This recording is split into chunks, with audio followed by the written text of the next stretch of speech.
السلام علیکم سامعین، یکم سفر مظفر اور 7 اگست ہے۔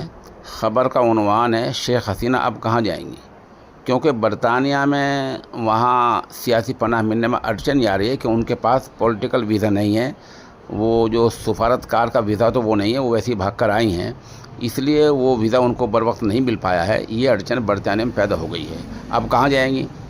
امریکہ اور روس کا نام آ رہا ہے، لیکن سنا یہ ہے کہ امریکہ میں بنگالی کافی ہیں اور وہاں سیاسی پناہ ذرا مشکل ہو رہا ہے۔ روس آج کل جھگڑا ہے یوکرین کے ساتھ میں، تو وہاں مشکل آ رہا ہے۔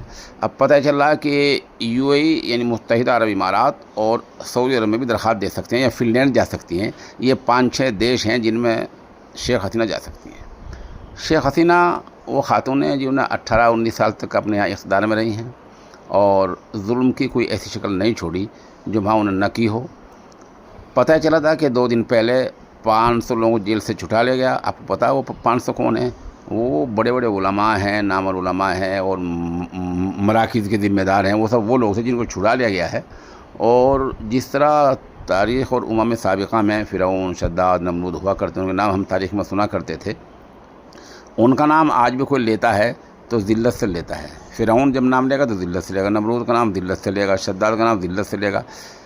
تو شیخ حسینہ واجد جو ہیں ذلت کی مکمل علامت بن چکی ہیں۔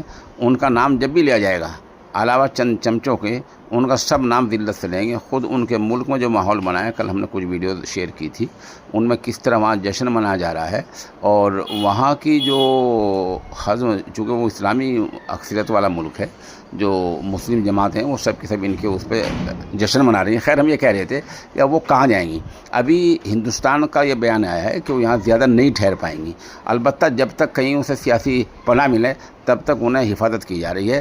اور اب کل شام تک خبر تھی کہ وہ غازی آباد میں ہوئی رہ رہی ہیں، لیکن اب یہ خبر آ جائی تھی کہ ان کے لیے دوسری کوئی مزید محفوظ جگہ تلاش کی جا رہی ہے۔ آپ ہمارے ساتھ بنے رہیں، خبر اپڈیٹ ہوتی ہے تو انشاءاللہ مجھ سے بھی آپ کو مطلع کریں گے۔